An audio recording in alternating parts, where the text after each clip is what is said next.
Hey everyone, this is Video Game Lover here, and welcome to another pickup video. It's been a long time actually since I last did one, and I got a couple of games to show you guys, and of course a new handheld. Basically all the stuff that I'm going to show you, all handheld systems, from the Game Gear to the Game Boy Color to the PSP, and of course the Atari Lynx. So let's start off with the non-Lynx stuff. We got two Game Gear games.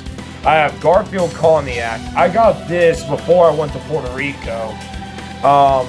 And it's actually much different than the Genesis version, but it doesn't run all that well. And then it dawned into me, because I was wondering, like, you know, this game kind of plays like Adventures of Batman and Robin with choppy frame rate.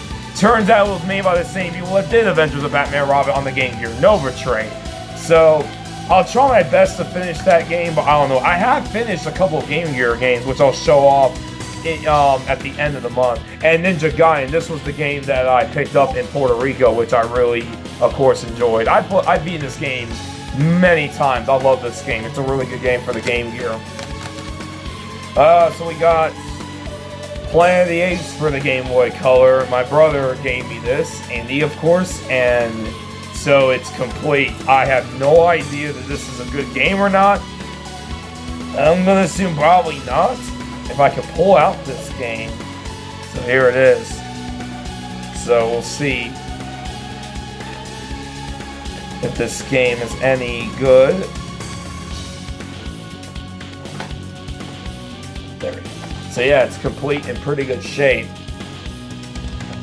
And last but not least, we have Ape Escape on the PSP. Ape Escape on the loose, and it's complete. I actually had this one time, but because I had a PSP Go, I wasn't able to play it, and I decided to get rid of it. But now I'm glad to have it back in the collection. So I'm really happy to have that game. So anyways, on to the big pickup, and here it is. The Atari Lynx.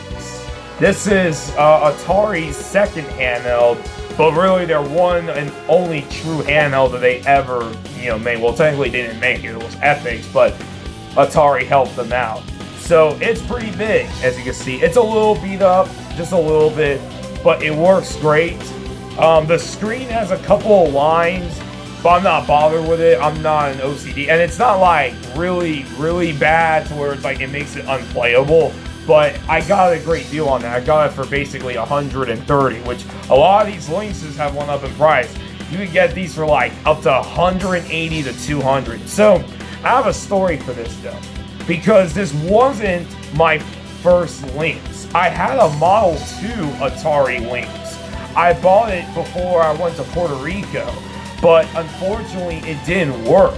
Whenever I would press the power button, it wouldn't turn on. But if I were to press the power button, the off button, it would turn on.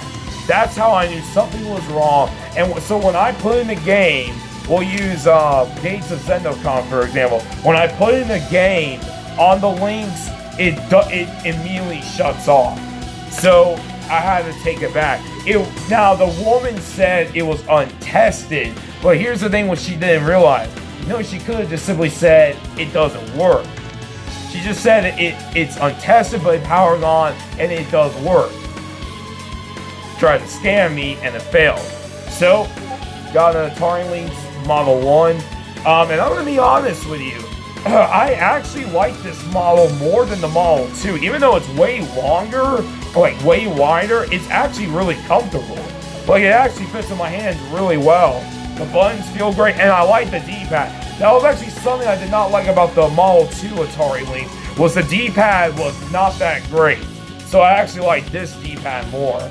So really happy to have the Atari Lynx. And here are the three games I got for it. We have Gates of Zendocon, which is like one of the only shooters on the Lynx, like a shmup. Road Blasters, which I heard is really good. And Rampage, which I got pretty cheap, even though this game goes for like $40 or $50, I was able to get for like $25 on OfferUp. And one thing you may notice is the cartridges are, look how skinny they are.